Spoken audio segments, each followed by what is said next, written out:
The great hall of the Galactic Council stretched for miles under a dome of pure crystal. Light from 3 suns filtered through the transparent ceiling, casting rainbow patterns across the polished floor. Hundreds of different alien species filled the massive chamber, their voices creating a symphony of clicks, whistles, and musical tones that somehow formed the common language of the galaxy. Ambassador Kethvel stood at the center of it all, his tall, crystalline body trembling with fear. The Altarian's normally bright blue glow had faded to a dull gray, a clear sign of distress that every species in the hall could recognize. His forearms gestured wildly as he spoke, his voice echoing through the chamber's advanced sound system. "Honored delegates," Kethvel began, his voice cracking with emotion. "The Varkath Empire has struck again. The mining colony on Zarian 4 is gone. 2 billion souls wiped out in a single day." A wave of gasps and horrified sounds rippled through the assembly. The plant-like Verdana delegates swayed as if struck by a strong wind, their leaf-covered bodies rustling with shock. The aquatic hydrogens in their water-filled observation pods released streams of bubbles that clouded their tanks. Even the gas-breathing nebulans, floating in their transparent spheres, began to glow with agitated energy. Council leader Zentara, an ancient Verdani, whose bark-like skin bore the scars of centuries, raised one of her branch-like arms for silence. Her voice, when she spoke, carried the weight of authority that came from leading the peaceful alliance for over 200 standard years. "Ambassador Kethvel," she said gently, "please tell us exactly what happened at Zarian 4. Kethvel's form flickered as he accessed his neural implants, projecting a holographic display above the chamber's center. The image showed a beautiful, blue-green world covered in massive mining platforms that harvested rare crystals from the planet's crust. Cities floated in the sky, connected by streams of light that carried millions of beings between work and home. The attack began at local dawn, Kethvel explained, where ships dropped out of hyperspace without warning. They ignored all attempts at communication. They ignored our surrender broadcasts. They simply began firing. The holographic display changed, showing the terrible efficiency of the Varkath war machine. Dark, angular ships unleashed beams of crimson energy that sliced through the mining platforms like hot knives through ice. The floating cities fell from the sky in burning fragments. The streams of light that had carried millions of beings flickered and died. In 6 hours it was over, Kethvel continued. Every mining platform destroyed. Every city reduced to ash. Every transport ship that tried to escape was hunted down and obliterated. The Varkath didn't even land to take prisoners or salvage resources. They just killed everyone and left. The chamber fell into stunned silence. This was not how civilized beings conducted themselves. Even in the rare conflicts between council species, there were rules. Civilians were evacuated. Surrender was accepted. Resources were shared rather than destroyed. The idea of complete annihilation was alien to every species present, except one. Representative Yorthon, of the Hydrotians, spoke first, his voice bubbling through his tank's communication system. Surely there must be some mistake. No species would commit such senseless destruction. What could the Varkath possibly gain from this? Commander Vexdal of the Altarian Defense Fleet, a younger crystal being whose body still glowed with healthy blue light, stepped forward. His military training showed in his precise movements and steady voice, but even he couldn't hide his confusion. "Honored delegates, this is the 15th world the Varkath have attacked in the past 3 cycles. They follow the same pattern every time. They appear without warning, destroy everything, and vanish back into the Outer Rim territories. Our intelligence suggests they're not even harvesting the worlds they attack. They simply want them empty." Ancient council leader Zentara's bark-like skin darkened with worry. In her long life, she had seen disputes over trade routes, arguments about mining rights, and even the occasional border skirmish. But this was something entirely different. This was warfare on a scale that the peaceful council species had never imagined. "What demands have the Varkath made?" she asked. Surely they want something. Territory, resources, political concessions. Kethvel's crystalline form pulsed with a deep red light, the Altarian equivalent of bitter laughter. 3 days ago. We received a message from their war leader, Commander Zefter. He demands that we surrender the entire Kepler sector to Varkoth control. 57 inhabited worlds. Over 30 billion beings. If we refuse, he promises to destroy every world in council space. The chamber erupted in panicked voices. Kepler sector contains some of the richest mining worlds in the galaxy. But more importantly, it was home to dozens of peaceful species who had never known war. The thought of 30 billion innocents facing the same fate as Zarian 4 was too horrible to contemplate, Dr. Meldra, the Council's chief military advisor, floated forward in her nebulan sphere. Her gaseous form glowed bright orange with stress as she accessed the central computer system. Charts and battle assessments filled the air around her sphere. I have analyzed every engagement between our defense fleets and the Varkoth forces, she announced. The results are consistent. Our ships are designed for rescue operations, patrol duties, and peacekeeping. The Varkoth vessels are built for one purpose: destruction. In every encounter, we have lost ships at a ratio of 20-1. Representative Colvin of the Alterian people stood up, his crystal body flashing with angry red light. Then we must evacuate the Kepler sector. Move the populations to safer worlds until we can negotiate a peaceful solution. 30 billion beings? Commander Vextal asked quietly. Where would we put them? What happens when the Varkoth decide? They want the next sector? And the one after that? Do we abandon half the galaxy to these killers? The debate that followed was unlike anything in the Council's peaceful history. Some delegates argued for complete surrender, believing that the Varkoth would be satisfied with the Kepler sector. Others insisted on evacuation, hoping to save lives while they searched for a diplomatic solution. A few radical voices even suggested building new weapons. Though none of their species had any experience with military technology beyond basic defense systems, hours passed as the debate raged. On, the crystal dome above began to darken as the 3 suns set, casting the chamber into an eerie twilight. Emergency lights activated, bathing the assembled delegates in a cold blue glow that made their desperate situation feel even more hopeless. Finally, Council leader Zentara called for silence.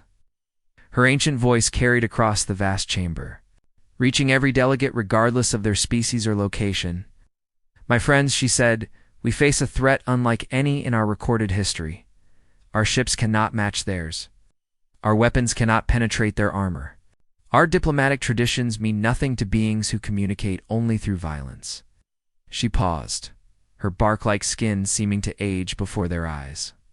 There is one option we have not discussed. Deep in our archives, there exists an ancient protocol, an emergency beacon designed to reach across the galaxy to any species capable of military intervention. The chamber buzzed with confused voices. Many delegates had never heard of such a protocol. It dated back to the early days of the Council, when contact between distant species was rare and dangerous. We would be asking for help from complete strangers, Zentara continued. We have no idea who might answer such a call, or even if anyone will answer at all. The beacon would reach toward the outer spiral arms, where our long-range sensors have detected signs of industrial activity. Representative Yorthon's tank bubbled with agitation. But what if the beings who answer are even worse than the Varkoth? What if we invite another aggressive species into our space? The Council leader's weathered features showed the weight of her decision. Then we will face the same destruction we face now. But if there is even a small chance that someone out there might help us, don't we owe it to the 30 billion souls in the Kepler sector to try? The vote was close. Many delegates feared the unknown more than they feared the Varkoth, but in the end, desperation won over caution. The ancient protocol was activated for the first time in over 1,000 years. Deep beneath the council chambers, massive transmitters powered up for the first time in centuries. The distress beacon, encoded with mathematical proofs and desperate pleas for help, shot out across the galaxy toward the distant spiral arms. It would take weeks to reach its destination, and even longer for any response to return, as the delegates filed out of the chamber. None of them knew that their message was racing toward a small blue world where a species called humans had just developed faster than light travel. A species that had survived on a planet so dangerous that the Council's computers would classify it as uninhabitable. The beacon carried the Council's hopes for salvation. But it might instead herald the arrival of the galaxy's most dangerous predators. 3 weeks had passed since the Council's desperate beacon shot across the galaxy. On the distant world of Zentara Prime, the alien delegates waited for news that might never come. Many had given up hope entirely. The Varkoth forces continued their advance, destroying 2 more colonies, while the Council's weak defense fleets could only watch in horror far across the galaxy, in a region of space the Council had never explored. Something impossible was about to happen. The deep space exploration. Vessel U.S. Horizon drifted silently through the void between stars. Its hull, a mixture of dark metal and ceramic composites, bore the scars of 3 years in deep space. Small meteorite impacts had pitted the armor plating, and solar radiation had faded the blue and white insignia of the United Earth Defense Force. On the ship's bridge, Admiral Kate Morrison stood before the main display screen watching the slow sweep of the long-range sensors. Her brown hair was pulled back in a regulation bun. Her green eyes held the steady gaze of someone who had spent most of her adult life in the emptiness between worlds. At 42, she was young for an admiral. But the Frontier Service aged its officers quickly. "Is anything interesting out there, Commander Blake?" she asked the tactical officer at the sensor station, Commander Ryan Blake. A tall man with graying temples and steady hands shook his head without looking up from his displays. "Same as always, Admiral. Empty space, background radiation, and a few stray comets. This sector is deader than a politician's promise." Lieutenant Lisa Grant, the chief engineer, laughed from her position at the engineering console. The red-haired woman had served with Morrison for 6 years, and their friendship went back even further to their academy days. "Maybe that's a good thing, Ryan. Every time we find something interesting out here, it usually tries to kill us." Dr. Sam Rogers looked up from his workstation with a grin. The xenobiologist was the youngest member of the senior crew at 35. But his expertise in alien life forms had proven valuable during their deep space surveys. So far, they had discovered 17 new forms of microscopic life. 3 previously unknown types of space-dwelling organisms. It's one absolutely terrifying species of crystalline predator that had nearly destroyed their ship. "I don't know," Rogers said, adjusting his thick-rimmed glasses. "A little excitement might be nice. We've been out here for 3 years. And the most interesting thing we found is that bacterial infection I picked up on Delta 7. Admiral Morrison was about to respond when every alarm on the bridge started screaming at once. Red warning. Lights bathed the command center in an angry glow as the communication system was overloaded with an incoming signal unlike anything they had ever received. "What the hell is that?" Blake shouted over the noise, his fingers flying across his console as he tried. To isolate the source of the transmission, Lieutenant Grant's engineering displays showed massive power. Fluctuations throughout the ship's systems. "Admiral, whatever that signal is, it's drawing power from our main reactors. Our communication array is pulling 3 times normal capacity just to receive it." The main screen filled with cascading symbols and mathematical equations that hurt to look at directly. The transmission wasn't using any human communication protocol, but the underlying structure was unmistakably artificial. Someone, or something, was trying to talk to them. Dr. Rogers leaned forward in his chair, his scientific training overriding his initial shock. "Admiral, this is incredible. Look at the mathematical proofs embedded in the signal. Whoever sent this understands advanced physics, quantum mechanics, and stellar navigation. This isn't random noise. It's a deliberate attempt at communication." Admiral Morrison felt her heart racing, but her voice remained steady. In 30 years of military service, she had learned to stay calm when everything around her was falling apart. "Can we decode it?" "I'm trying," Rogers said, his fingers dancing across his workstation. "The sender is using mathematical constants as a universal language. Pi, the golden ratio, prime number sequences. Give me a few minutes. Those few minutes felt like hours. The bridge crew worked in tense silence while the alien transmission continued to pour through their systems. Morrison found herself thinking about the implications of what they were witnessing. Humanity had been searching for signs of alien intelligence for over 2 centuries. Radio telescopes, deep space probes, and quantum sensors had all failed to find any trace of life beyond Earth's solar system now. In the deepest reaches of unexplored space, that life had found them instead. Got it, Rogers announced suddenly. The mathematical chaos on the main screen resolved into readable text. Though the words that appeared made everyone on the bridge fall silent. The message was a distress call. Morrison read the translated text. Aloud, her voice growing more serious with each word. To any species capable of military intervention, or the Galactic Council, representing 47 peaceful civilizations, we face extinction at the hands of the Varkath Empire. I see. Worlds destroyed, billions dead. Our defense forces cannot match their military technology. We request immediate assistance. Coordinates and detailed information follow. The bridge remained quiet for a long moment. Commander Blake was the first to speak, his tactical mind already processing the implications. Admiral, if this is genuine, we're looking at our first contact with alien species, multiple alien species, and they're asking us to help them fight a war. Lieutenant Grant pulled up star charts on her console, plotting the coordinates provided in the alien message. The signal originated from a region approximately 40,000 light-years from here. At maximum burn, we could reach their space. In about 2 months, Dr. Rogers was practically vibrating with excitement as he continued to decode the attached data files. Admiral, you need to see this. They've included biological scans, cultural information, and tactical assessments of their enemy. This is the greatest scientific discovery in human history. Morrison studied the information flowing across her screen. The biological data showed dozens of alien species, all seemingly evolved from worlds with lighter gravity and more stable climates than Earth. Their cultures appeared to be built around cooperation and peaceful trade.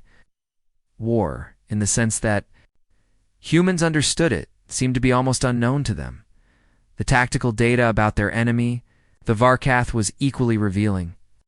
The aliens were more advanced than the peaceful council species.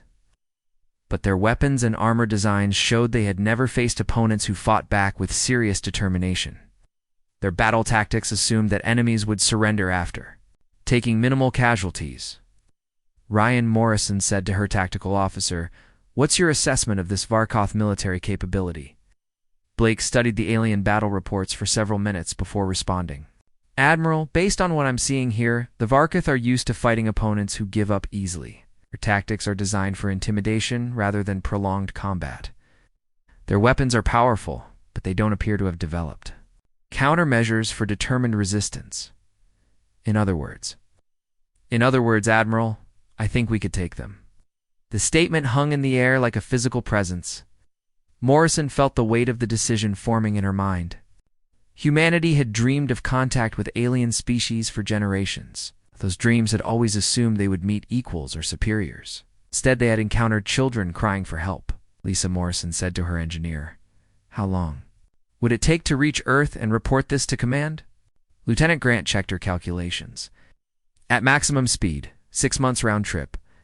But Admiral, by the time we got back with reinforcements, these aliens might all be dead." Morrison nodded grimly. The mathematics were simple and terrible. The Varkath were destroying worlds at an accelerating pace. In 6 months, there might be no Galactic Council left to save. Dr. Rogers looked up from his workstation with an expression of wonder and fear. "Admiral, I've been analyzing their biological data. You realize what kind of world these beings evolved on? Their gravity is roughly 60% of Earth normal. Their atmosphere is more stable than ours. They've never faced diseases like we have never dealt with the kind of environmental pressures that shaped human evolution." "What are you saying, Doctor?" "I'm saying that compared to these aliens, we're the products of a death world. We're the dangerous ones." The realization hit everyone on the bridge simultaneously. Humanity had always assumed that any alien species capable of interstellar travel would be more advanced, more capable, more dangerous than humans. Instead, they had found a galaxy full of peaceful beings who had never learned to fight for their survival. Admiral Morrison made her decision with the same calm determination that had carried her. Through 3 decades of military service, Commander Blake, plot a course for the coordinates provided in the alien transmission. Maximum burn. Admiral Blake said carefully, "Shouldn't we contact Earth Command first?" Morrison looked at the tactical data one more time, seeing the pattern of Arkuth destruction spreading across the alien star charts like a plague. By the time we get permission and reinforcements, it'll be too late. We're going to respond to their distress call ourselves. Just us? Lieutenant Grant asked. Ship against an entire empire? 2 months of hard burning through the void had brought the U.S. horizon to the edge of Council space. Admiral Kate Morrison stood on the bridge, watching the alien star charts that Dr. Sam Rogers had decoded from their transmissions. The region ahead contained hundreds of inhabited worlds, each one home to billions of peaceful beings who had never known real war. "Contact," Commander Ryan Blake announced from his sensor station. Small vessel approaching from the inner system. Configuration matches the Alterian patrol ships from the database. Morrison felt her pulse quicken. After 2 months of preparation and speculation, they were about to make actual contact with an alien species. Open a channel using their mathematical communication protocol. The main screen flickered to life, showing the interior of an alien bridge. The being that appeared was unlike anything they had imagined, even after studying the biological data. Kethful stood nearly 8 feet tall, his crystalline body glowing with soft blue light. His 4 arms moved gracefully as he operated controls that seemed to respond to touch and thought simultaneously. "Unknown vessel," Kethval said, his voice translated through the mathematical language system. "You have entered Council space. Please identify yourselves and state your intentions." Admiral Morrison stepped forward, very aware that she was about to speak the first words between humanity and an alien civilization. "I am Admiral Kate Morrison of the United Earth Defense Force. We received your distress call and have come to offer assistance." The change in Kethval's demeanor was immediate and dramatic. His blue glow brightened considerably, and his crystalline form began to vibrate with what could only be described as relief and joy. "He answered," he whispered, his voice filled with wonder. "Ah!" After all these cycles, someone actually answered our call for help. But even as Kethval spoke, Morrison noticed something troubling happening on the alien bridge. Warning lights were flashing. Other Alterian crew members were gathering around sensor displays with expressions of growing alarm. "Admiral Morrison," Kethval said, his tone becoming more formal, "before we proceed, our medical scanners are detecting some unusual readings from your vessel. Would you consent to a detailed biological scan? It is standard protocol for first contact situations." Morrison exchanged glances with Dr. Rogers, who nodded his agreement. "Of course. We want to follow proper diplomatic procedures." What happened next would be remembered as one of the most shocking moments in galactic history. The Alterian medical scanners, designed to catalog the biology of peaceful species, began analyzing the human crew of the horizon. The results appeared on Kethval's displays in real time, and Morrison watched with growing concern as the alien's blue glow began to fade to a worried gray. "This cannot be correct," Kethval muttered, his 4 hands working frantically at his. "Controls, computer, run the scan again. There must be an error in the data." The second scan produced identical results. Morrison could see the confusion and growing fear in the alien's body language.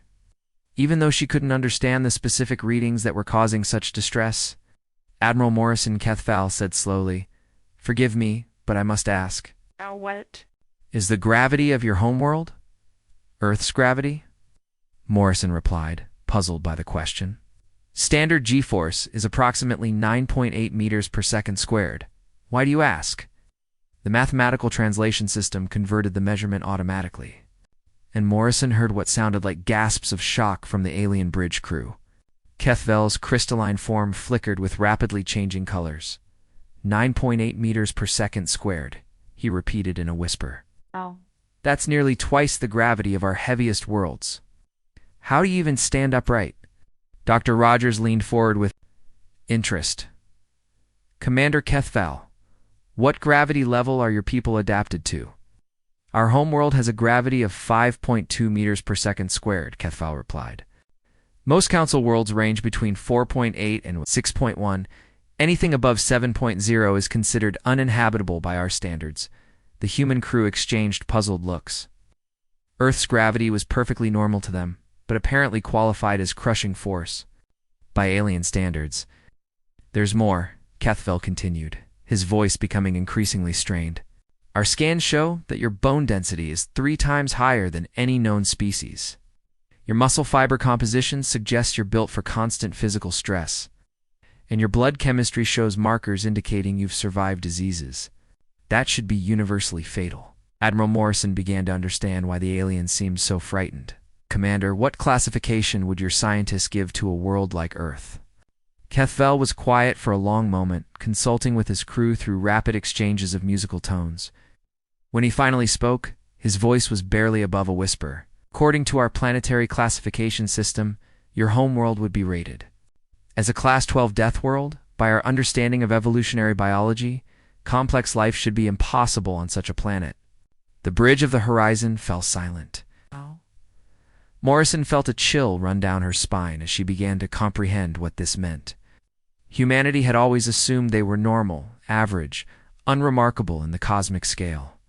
Instead, they were apparently the products of a world so hostile that other species considered it uninhabitable. Commander Morrison said carefully, "We need to arrange a meeting with your council leadership. There are things we need to discuss." The journey to the council chambers on Zentara Prime took 6 hours, with the Alterian patrol ship guiding the horizon through traffic control systems designed for much smaller vessels. During the trip, Dr. Rogers worked frantically to compile everything they had learned about alien biology and psychology. Admiral Rogers said as they prepared for the diplomatic meeting, "I've been analyzing the data we've received about council species. Every single one of them evolved on worlds that are more stable and less dangerous than Earth. They've never faced the kind of evolutionary pressures that shaped humanity." "What does that mean for us?" Morrison asked. "It means we're the apex. Predators in a galaxy full of prey species." The council chambers were even more impressive in person than they had appeared in the transmitted images. The crystal dome stretched overhead like a transparent sky. Hundreds of alien delegates filled the vast space with a symphony of different languages and communication methods. Admiral Morrison, now granted temporary diplomatic status, stood before the assembled aliens and tried to explain humanity without terrifying them completely. She described Earth as a world of constant change, where species had to adapt or die, where natural disasters and predators had shaped every aspect of human evolution. The aliens listened in growing horror as she casually mentioned concepts that were completely foreign to their experience. When she explained that humans had survived ice ages that lasted thousands of years, several delegates required medical attention. When she mentioned that Earth's history included over 400 major wars, a group of Hydrosian representatives actually fainted in their water tanks. But it was Dr. Yillenvorth, the council's leading xenobiologist, who made the observation that changed everything. Admiral Morrison, the floating nebulan scientist, said, her gaseous form glowing with intense orange light, "You speak of war as if it were a normal part of existence. Our species have conflicts, certainly, but they are resolved through economic pressure or diplomatic isolation. We cannot conceive of organized violence on the scale you describe." Morrison nodded grimly. Dr. Vorth, "On Earth, war has been a constant throughout our history. We've developed elaborate rules about how to conduct warfare ethically. We have concepts like war crimes, rules of engagement, and codes of military honor. We created these systems because we know how destructive we can be if we don't control ourselves." The chamber fell into stunned silence. The idea that a species would need to develop ethical frameworks specifically to limit their own capacity for destruction was incomprehensible to the peaceful council races. Commander Blake, who had been studying the tactical reports about the Varkath Empire, cleared his throat. Admiral, with your permission, I'd like to share our analysis of the enemy forces. Morrison nodded, and Blake activated a holographic display showing Varkath battle tactics and weapon systems. Based on the engagement reports we've reviewed, the Varkath military doctrine assumes that enemies will surrender when facing casualty rates of 15 to 20%.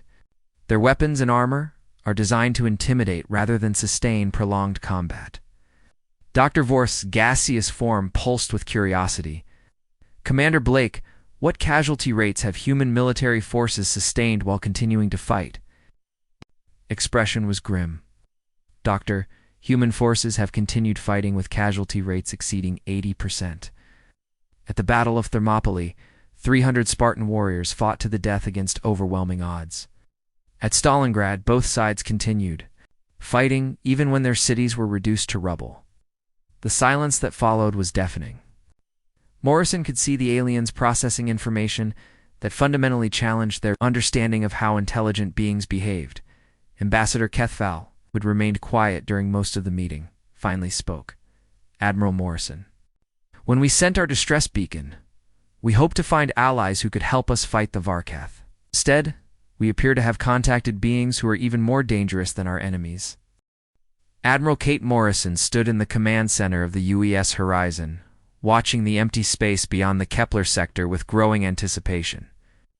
It had been 6 weeks since she sent her coded message to Earth, requesting immediate military support. The response had been everything she had hoped for and more. The space around her ship suddenly erupted with flashes of blue-white light as 12 human warships dropped out of hyperspace in perfect formation. Morrison felt a surge of pride as she watched the vessels take their positions. The lead ship, U.S. Retribution, was 3 times the size of her exploration vessel, its dark hull bristling with weapon systems and armor plating that could withstand impacts from asteroids. Admiral Morrison, came a familiar voice over the communication system. This is Admiral Jack Harrison aboard the Retribution. Good to see you're still in one piece out here. Morrison smiled at the sound of her old academy classmate's voice. Jack Harrison had always been the best tactical mind in their year. She couldn't think of anyone better suited to lead humanity's first interstellar military operation. Good to see you too, Jack, she replied. I trust you brought enough firepower to make an impression. 12 ships.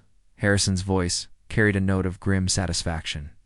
The Retribution, for heavy cruisers, 6 destroyers, and 1 specialized assault vessel. We're carrying enough weapons to level a small moon and crews who've been training for this moment their entire careers. The human battle fleet was unlike anything the galaxy had ever seen. Each ship was built with the hard-learned lessons of centuries of human warfare. They carried multiple backup systems for every critical component, armor designed to absorb punishment that would destroy other vessels, and weapons that could function in conditions that would shut down more delicate systems. Captain Nina Torres, of the destroyer Hughes Valiant, was the first to encounter the enemy. Her ship was conducting a patrol sweep of the outer Kepler system when her sensors detected the approach of a Varkath fleet. Contact, her tactical officer announced. 15 vessels, configuration matches Varkath warships from the database. Torres studied the incoming ships on her main display. They were sleek and graceful, built more for intimidation than sustained combat. Their weapons glowed with energy that looked impressive, but seemed designed to cause maximum terror rather than maximum damage. Open a channel, Torres ordered. Let's see if these aliens want to talk before we start shooting. The Varkath commander who appeared on her screen was a reptilian being with dark scales and cold yellow eyes. His species had evolved on a world slightly more dangerous than the average council planet, but still far gentler than Earth. Commander Skethron had never faced opponents who didn't surrender at the first sign of serious resistance. Unknown vessel, Skethron hissed through the translation system. You have entered Varkath territory. Withdraw immediately or be destroyed. Torres leaned back in her captain's chair with a slight smile. This is Captain Nina Torres of the United Earth's Defense Force. You're the ones who need to withdraw. This system is under our protection now. The Varkath commander's eyes widened with surprise. In all his years of conquest, No one had ever responded to his threats with casual defiance. "You dare challenge the might of the Varkath Empire? We have destroyed 15 worlds. We have killed billions. What makes you think your single ship can stand against our fleet?" "Because," Torres replied calmly, "we're human." The battle that followed lasted exactly 3 minutes and 47 seconds. The Varkath opened fire first, their energy weapons lashing out with beams designed to cripple enemy ships quickly and efficiently. The weapons struck the Valiant's armored hull and scattered harmlessly across its reinforced plating. Oh! Torres felt her ship shudder slightly under the impact. But her damage control officer reported only superficial scoring of the outer armor. "Is that it?" Torres asked with genuine curiosity. "That's what's been terrorizing the galaxy?" The Varkath commander stared in shock as his most powerful weapons failed to even slow the human vessel. His ships had been built to fight opponents, whose technology was similar to their own, and whose tactics assumed that survival was more important than victory. Torres' response was swift and devastating. The Valiant's main guns, designed to punch through the heaviest armor humanity could devise, tore through the Varkath ships like they were made of paper. Each shot that connected with an enemy vessel resulted in catastrophic explosions that lit up the darkness of space. But it wasn't just the superior firepower that shocked the Varkath, it was the way the humans fought. When the Valiant took a direct hit that breached her hull in 3 places, Torres didn't retreat or call for surrender. Instead, she ordered emergency repairs and continued attacking while her crew worked to seal the breaches around them. "Impossible," Skethrin whispered as he watched his fleet being systematically destroyed. "How can they keep fighting with such damage?" The answer came from Captain Torres herself, broadcast on all frequencies so that any surviving Varkath could hear. "Because we're not fighting for conquest or glory. We're fighting to protect innocent beings from bullies like you." When the battle ended, 14 Varkath ships had been destroyed or disabled. The 15th, Skethron's command vessel, fled toward Varkath space with its engines running beyond safe limits. The Valiant had suffered moderate damage, but remained fully operational. Torres' report reached Admiral Harrison within hours, and he immediately understood the implications. The Varkath military doctrine was built around the assumption that their enemies would give up when faced with superior force. They had never developed tactics for fighting opponents who became more dangerous when wounded. "They're going to panic," Harrison told Morrison during their strategy meeting aboard the Retribution. "When word of this battle reaches their leadership, they're going to throw everything they have at us." Morrison nodded grimly. "How long do we have?" "Based on their fleet positions, I'd estimate 2 weeks before they can organize a major response. When it comes, it's going to be massive." Harrison was right. Deep in Varko's space, the news of the defeat at Kepler Station sent shockwaves through the Empire. Commander Zefter, the supreme war leader of the Varkoth forces, had built his reputation on the swift conquest of helpless worlds. The idea that someone could not only resist his fleets but actually defeat them was incomprehensible. "Impossible," Zefter snarled as he reviewed the battle reports. 15 ships destroyed by a single enemy vessel? Our sensors must be malfunctioning." But the evidence was overwhelming. Survivor reports from Skethrin's crew all told the same story. The unknown aliens fought with a ferocity and determination that no civilized species should possess. They continued attacking even when their own ship was damaged. They showed no fear of death or destruction. Zeftar made a decision that would seal the fate of his empire. He would gather the largest fleet in Varkath history and personally crush these upstart aliens. No species in the galaxy had ever withstood the full might of the Varkath war machine. 2 weeks later, space around Kepler Station filled with the largest concentration of warships the galaxy had ever seen. 200 Varkath vessels dropped out of hyperspace in a formation designed to inspire terror in any enemy. At their head flew Zefter's massive flagship, a vessel twice the size of any other ship in his fleet. The human response was immediate, coordinated in a way that seemed impossible to the watching aliens. All 12 ships of Admiral Harrison's fleet moved as if controlled by a single mind, taking positions that maximize their firepower while minimizing their exposure to enemy weapons. "This is Admiral Jack Harrison of the United Earth Defense Force," came the broadcast on all frequencies. "You have entered this system with hostile intent. You have one opportunity to withdraw peacefully." Zefter's laugh was like the sound of breaking glass. 12 ships against 200? You are either insane or incredibly brave. Either way, you will die today. "Maybe," Harrison replied calmly. "But we'll take a lot of you with us."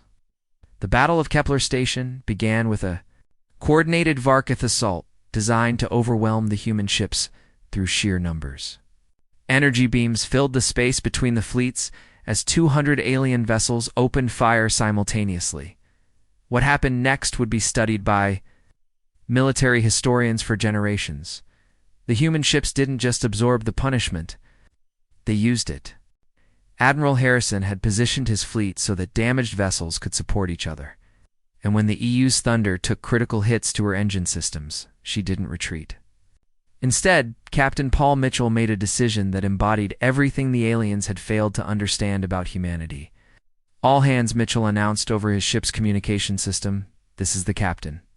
We've taken heavy damage, but we're not done fighting. Engineering reports, we can maintain power for maybe 10 more minutes. That's 10 minutes to make a difference." Mitchell aimed his crippled ship directly at Zefter's flagship and pushed the engines beyond their safety limits. The Thunder accelerated toward the enemy command vessel, while her guns continued firing at every target within range. "Human vessel," Zefter's voice crackled over the communication channel. "Your ship is destroyed. Surrender now, and we will make your deaths quick." The news of the Battle of Kepler Station traveled across the galaxy faster than the speed of light itself. In the great council chambers on Zentara Prime, the assembled delegates watched in stunned silence as Admiral Jack Harrison's battle reports played on the main display screens. The impossible had happened. The terrifying Verakath Empire, which had seemed unstoppable just weeks before, had been crushed by 12 human warships. Ambassador Kethval stood before the council, his crystalline form glowing brighter than it had in months. For the first time since the Varkath attacks began, there was hope in his voice. "Honored delegates," he announced, "we have received confirmation from 17 different sources. The Varkath fleet has been destroyed. Their war leader Zefter is dead. The immediate threat to our worlds has ended." The chamber erupted in a symphony of alien celebration. The Verdani swayed their branch-like arms in complex patterns of joy. The Hydrotians released streams of bubbles that filled their tanks with shimmering displays. The Nebulans glowed with colors that had no names in any human language, but not everyone was celebrating. Representative Morthlin of the Hydrotians floated forward in his water tank, his aquatic form moving with agitated energy. His voice, when it came through the translation system, carried deep concern. "Fellow delegates," he said, "we celebrate our rescue, but have we considered what we have unleashed? These humans have demonstrated military capabilities far beyond anything we thought possible. What happens when they decide they want something from us?" The chamber fell quiet as the delegates considered his words. It was a question that had haunted many of them since the first reports of human combat effectiveness had arrived. Council leader Zentara, her ancient bark-like skin showing the weight of her centuries, raised one gnarled arm for attention.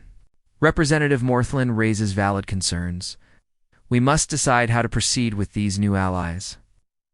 The debate that followed would reshape galactic politics for generations to come. Some delegates argued for immediate integration, welcoming humanity into the council as honored members. Others insisted on careful observation and gradual contact. A few radical voices suggested that the humans were too dangerous to be trusted at all. Admiral Kate Morrison, serving as Earth's official ambassador to the council, listened to the debate with growing understanding of the challenge they faced. The peaceful aliens were trying to process the existence of a species that could casually discuss acceptable casualty rates and strategic warfare. "Honored delegates," Morrison said when called upon to speak, "I understand your concerns about humanity. We are dangerous. We evolved on a world that tried to kill us every day for millions of years. War is part of our nature in ways that are difficult for your species to comprehend. She paused, looking around the vast chamber at hundreds of alien faces watching her with mixtures of gratitude and fear. But there's something else about humans that you need to understand. We form bonds with other species, protect those who cannot protect themselves. We have laws and ethics that govern our behavior, even in warfare. Dr. Sam Rogers, now serving as humanity's chief xenobiologist for the diplomatic mission, stepped forward with data files that had taken weeks to compile. The Human Military Code includes specific provisions for the protection of civilian populations, the treatment of prisoners, and the preservation of cultural sites, he explained. We developed these rules because we understand how destructive we can be when we lose control.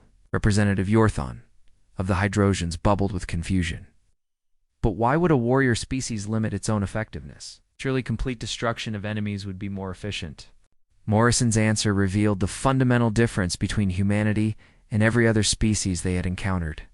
Because we learned that victories without honor are meaningless. Because we discovered that strength without restraint leads to darkness. Because we chose to be better than our worst impulses. The philosophical implications of her statement rippled through the chamber like waves through water. These aliens had never needed to develop such concepts because they had never faced the choice between civilization and savagery. While the council debated, events in Varkath space were moving rapidly. The destruction of their main fleet and the death of Zephdar had shattered the Empire's command structure. Dozens of border worlds that had been forcibly conquered began declaring independence. Species that had been enslaved for generations rose up against their Varkath overseers. But not all of the Varkath accepted defeat. Admiral Harrison received the warning from his deep space scouts 3 days after the council sessions began. Massive Varkath fleet, larger than anything they had faced before, was moving toward council space. Leading it was Zephdar second in command, a fanatic named Vrextile, who believed that defeat was impossible for a superior species. Admiral Morrison, Harrison's message arrived with urgent priority encryption. We have a problem. Long-range sensors show at least 300 Varkath ships heading for Zentara Prime. They'll arrive in 4 days. Morrison felt her blood run cold. The human fleet had suffered casualties at Kepler Station. And even with repairs, they couldn't match 300 enemy ships. But more importantly, the Varkath were no longer targeting remote mining colonies. They were coming for the Council's capital world, home to over 50 billion beings from dozens of species. The emergency session of the Council was unlike anything in their peaceful history. For the first time, they were forced to confront the possibility of their complete destruction. The gentle beings who had spent centuries resolving conflicts through negotiation now faced enemies who understood only violence. What do you recommend? Admiral Morrison. Council leader Zentara asked, her voice showing the strain of leadership during impossible times. Morrison's answer was simple and direct. We fight. We make our stand here at Zentara Prime, and we show the galaxy that the age of conquest is over. The battle preparations that followed revealed the true difference between species evolved for peace and those evolved for war. The Council's defense plans involved evacuation procedures and surrender protocols. The human plans involved turning the entire star system into a fortress. Admiral Harrison positioned his fleet in a defensive formation that used Zentara Prime's 3 moons as cover while maximizing fields of fire. The Council's remaining ships, retrofitted with human weapon systems, took supporting positions. It wasn't enough firepower to guarantee victory, but it was enough to make the Varkath pay dearly for their attack. Captain Nina Torres, her destroyer, U.S. Valiant, now bearing the scars of multiple battles, volunteered for the most dangerous assignment. She would lead a small squadron of fast ships to harass the incoming Varkath fleet, trying to break up their formation before they reached the main defensive line. Torres Harrison's voice came over the private command channel. You don't have to do this? That's a suicide mission. Torres' response carried the matter-of-fact courage that had made her legendary among both human and alien crews. Admiral, 50 billion innocent beings are counting on us. Besides, somebody needs to show these Varkath bullies that humans don't back down from a fight. The final battle began in the outer reaches of the Zentara system as Torres' squadron struck the advancing Verkath fleet. Her ships were outnumbered 50-1. But they fought with the desperate courage of those who knew that retreat meant the death of everything they had sworn to protect. The Valiant and her escorts tore through the Verkath formations like wolves. Among sheep, their weapon systems pushed beyond safe limits as they fought to disrupt the enemy advance. When Vrextal's flagship fired its main gun at the human destroyer, Torres didn't try to dodge. Instead, she accelerated toward the beam, using her ship's momentum to absorb the hit while bringing her own weapons into optimal range. The explosion that followed could be seen from Zentara Prime's surface, but the Valiant emerged from the fireball still fighting.